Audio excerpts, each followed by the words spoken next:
Bonjour à tous. Lors du confinement, les motards ont dû ronger leurs freins. Mais à présent, ils sont à nouveau bien plus nombreux sur les routes. Le début de la saison des randonnées a donc été décalé dans le temps. Mais plus de motards sur les routes, c'est aussi plus d'accidents. Alors voici nos conseils pour réapprendre à partager la route en toute sécurité.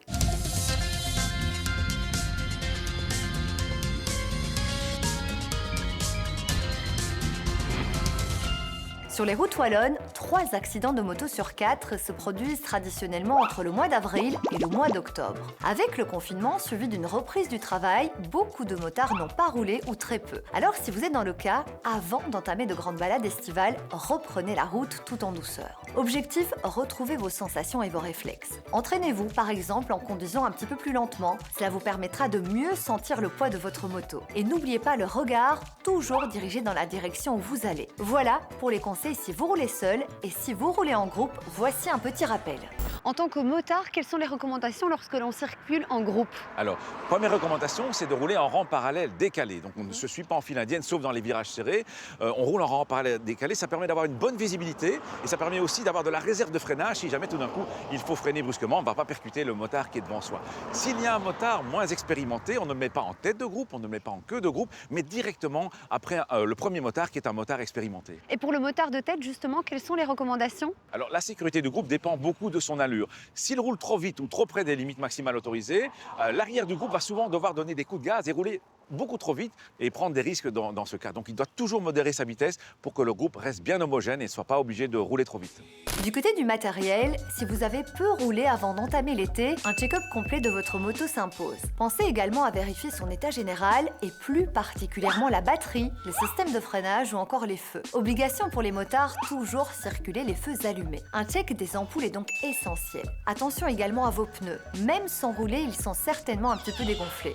Remettez-les à bonne pression et terminez par la tenue. Elle est extrêmement importante, que ce soit en hiver comme en été. Jérémy, la tenue du motard, c'est sa protection. Oui, tout à fait. Alors, contrairement à la voiture, il n'y a pas de carrosserie pour un motard. Donc c'est important que le motard s'équipe de la tête aux pieds en allant des chaussures qui protègent la cheville, un pantalon, une veste à manches longues, des gants et un casque. Et justement, la couleur du casque est très importante. Oui, alors il y a eu des études qui ont été réalisées. Un casque de couleur claire diminue les risques d'accident de 19% et un casque ou une veste de couleur fluo diminue les risques d'accident de 37%. Donc c'est important de choisir la bonne couleur de casque. Il est important aussi de préciser que le casque doit être homologué. Oui, alors le plus simple, c'est de se renseigner auprès d'un magasin ou un revendeur d'équipement qui, lui, pourra vous conseiller sur les bons casques à acheter. Après, l'homologation se trouve sur la mentonnière du casque. Et qu'en est-il des casques de seconde main? Les casques de seconde main, il y a toujours un risque. C'est important de savoir d'où vient le casque. Mais un casque qui tombe une seule fois, même de votre étagère, est un casque qui n'est plus bon à l'usage. Voilà pour les conseils spécifiques aux motards. Il reste à présent aux autres usagers à réapprendre à partager la route avec les motards. Quelles sont les recommandations pour les motards et pour les automobilistes pour bien partager la route? Alors ce qu'un motard attend principalement d'un automobiliste, c'est tout d'abord d'annoncer correctement ses intentions à temps. Donc s'il doit changer de banc, faire une manœuvre, c'est de mettre ses clignotants quelques secondes avant de commencer celle-ci et pas juste au moment de la faire. Ensuite, c'est de bien regarder partout. Une moto, c'est pas très grand, ça se faufile, donc il faut utiliser ses rétroviseurs, tous ses rétroviseurs, et aussi vider ce qui est dans l'angle mort. Dans l'autre sens, ce qui est important pour les motards, c'est de ne pas surprendre les automobilistes. Par exemple, en dépassant sur des lignes blanches, en passant par des zones assurées ou encore en dépassant via une piste cyclable. Ce sont tous des comportements auxquels l'automobiliste ne s'attend pas de la part d'un motard.